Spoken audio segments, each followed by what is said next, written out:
I'm Aditi. I'm from the Mountain Children's Foundation. The work that we do is basically focused on the rights of the children, and we're child rights focused organization.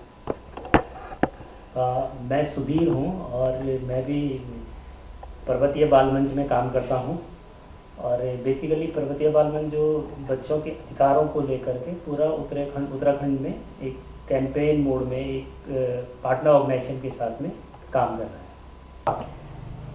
When we're working with children in the mountains, the saddest thing about children in the mountains is that they're always on the periphery of everyone's imaginations.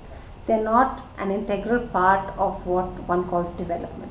People only think about the communities that are living within a village and never go down to actually thinking about the child, because the child does not come under a different category.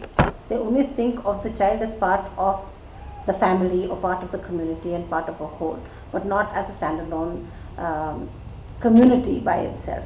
And we have found that children are really important change makers within their communities, and the focus required on them is really important, because they are the people who are going to cause the change that we are all waiting for.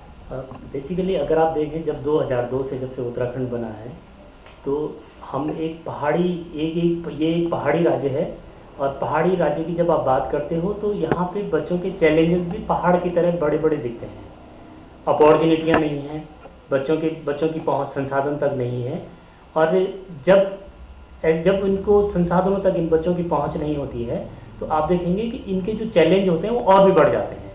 तो इन चैलेंजों को देखते हुए MCF ये कोशिश करता है कि इन बच्चों को कैसे मेन स्ट्रीम में लाया जाए. वो संसाधन जो इन बच्चों को नहीं मिलते हैं, जिन संसाधनों तक इन बच्चों की पहुंच नहीं है, कैसे एक ग्रुप के माध्यम से, एक संगठन के माध्यम से इन बच्चों तक वो संसाधन उपलब्ध हो सकें.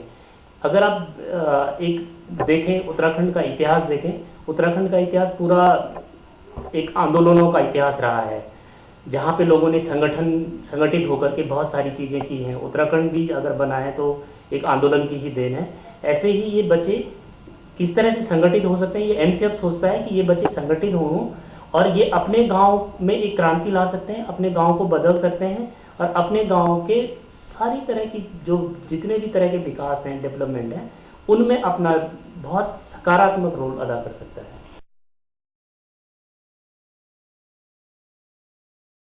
अगर आप थोड़ा सा देखें, जब से हम MCF से जुड़े हैं, MCF काम करना शुरू किया है, तो जो अभी तक जो हमारा फैमिली स्ट्रक्चर है वहाँ पे बच्चे के राइट्स के लिए कहीं पे जगह ही नहीं दिखती.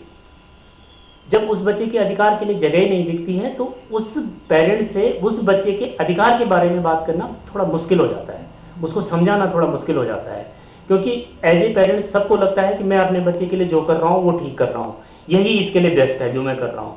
पर कई बार क्या होता है कि हम जो सोचते हैं वो बड़े के हिसाब से सोचते हैं, उस बच्चे की राय क्या है उस चीज़ के बारे में ये जानने के लिए पेरेंट्स कोशिश भी नहीं करते कि वो यही सोचते हैं कि जो मैंने बोला, जो मैंने सोचा वही इसके लिए बेस्ट है.